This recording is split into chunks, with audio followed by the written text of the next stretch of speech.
Hey guys, welcome back to the scenario where Imperial Germany came back to the modern day and committed war crimes, I guess. I don't know.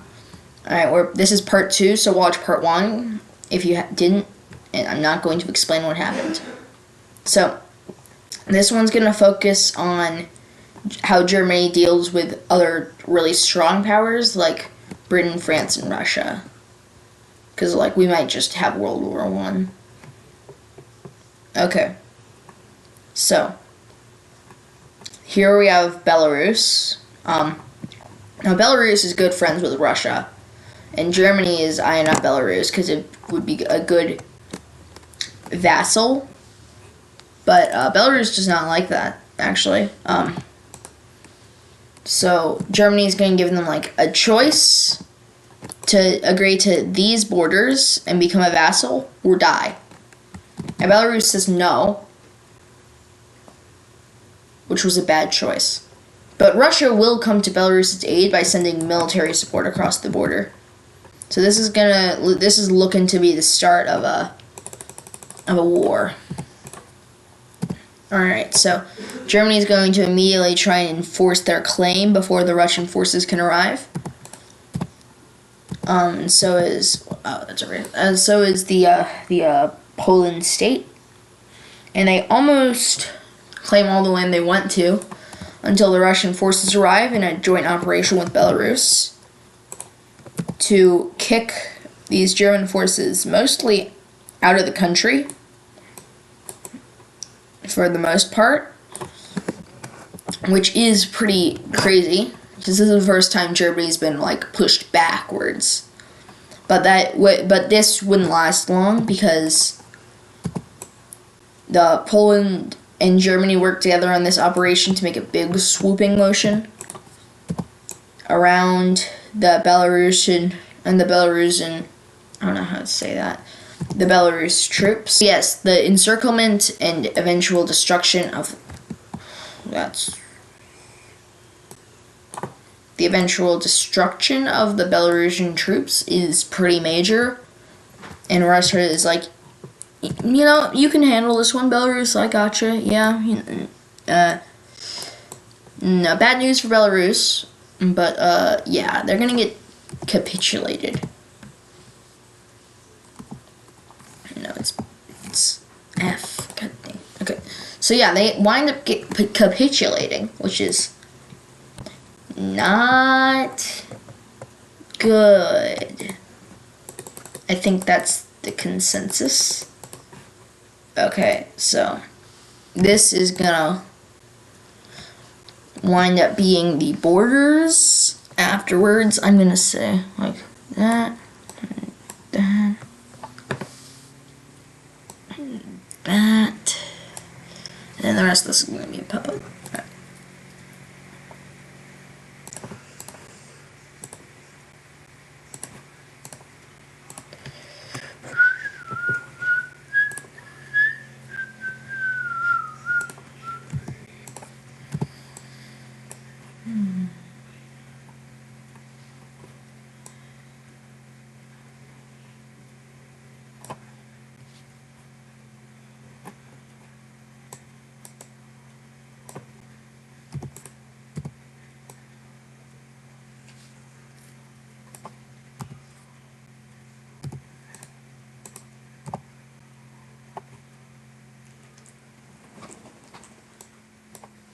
Okay, and that's the borders after the war. As we can see, Germany proper is getting pretty big. We probably should have made Lithuania its own vassal, but I'm not one to judge. So yeah, we have here what looks to be a monster. Anyways, they're gonna have to find someone worthy of their fighting, because at this point, it's kind of hard to... It'd be really boring if they just, invaded Slovenia or something. Coalition forming. Except this time they're going to be on the offensive, because I said a defensive coalition last time, and I don't think that's ever been said. So we're basically just going to have all of the countries that border... Oh, well, not Switzerland, they have a peace. All the countries that border Germany, besides the ones that they already smothered are going to join this coalition. And this is a pretty big coalition. Like, this is going to be significantly difficult for them to take down. So, yeah, all that's Britain. That should be Germany. Okay, now we've got the map. So, let's see the early days of this war. So, oh yeah, France should probably be in that coalition. Yeah, that's a France thing. Yeah, France is gonna be. Yeah, that's why didn't I hold up? Okay, so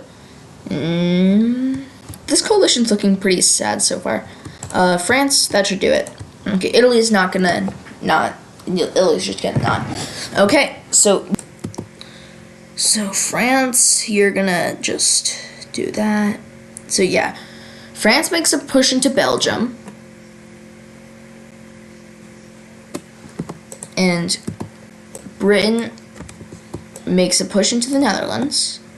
It's actually going to fully liberate the Netherlands. Now that's pretty bad for Germany. Now, Germany was planning for an invasion of Slovenia, so they get overrun. They almost entirely overrun pretty quickly.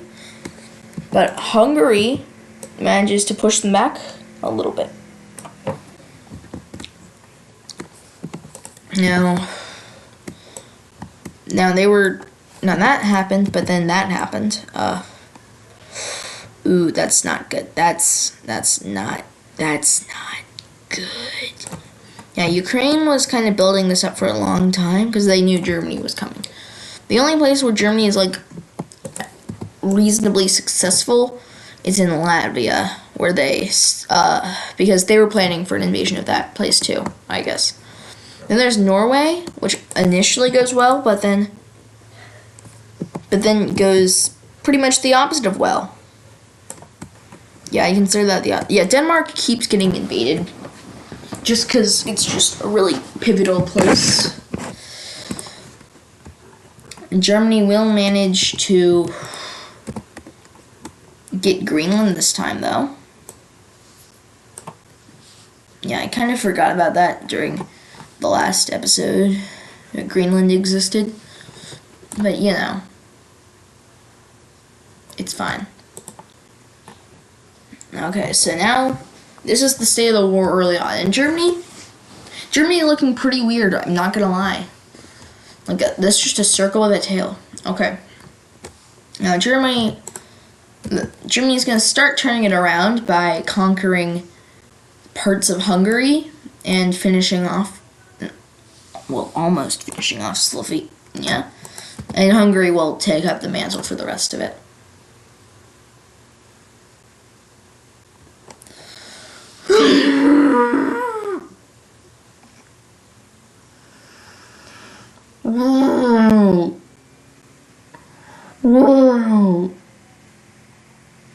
Why do you do this to me?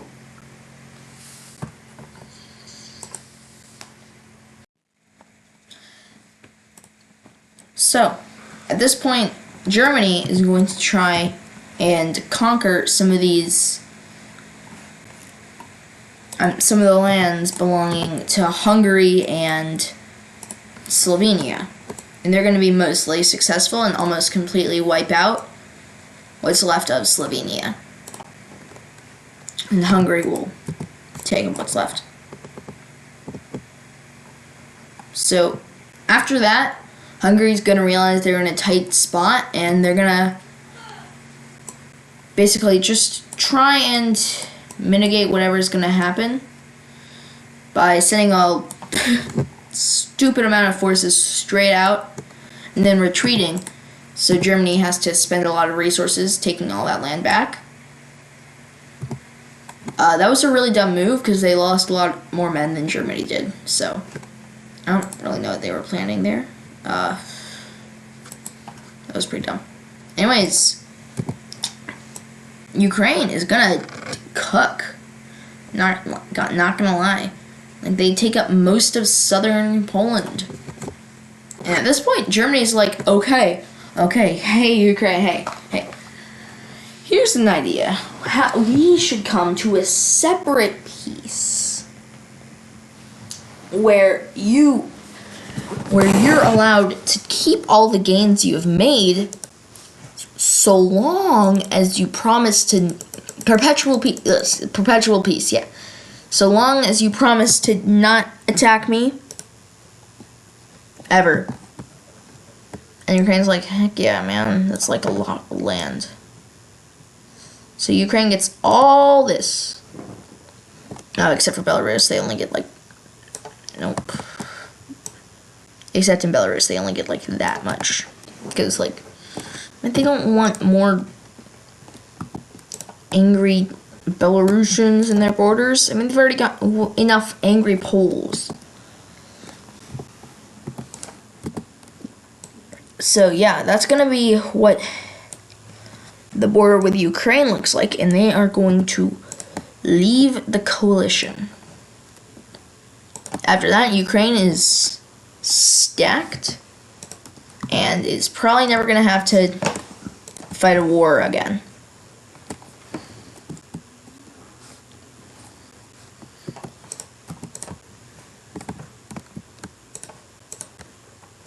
So yeah, that's gonna conclude Ukraine's involvement in the war, and now that takes a big load off of Germany's back. I gotta tell ya, they can focus their entirety of the Eastern Front, and they can focus the entirety of the entirety of the Southern Front on Hungary.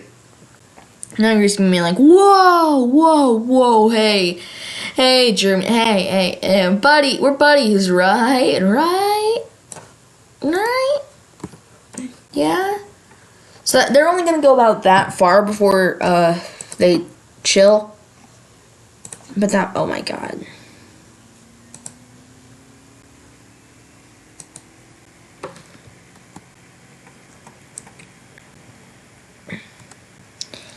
Okay, so that means, okay, what is this on?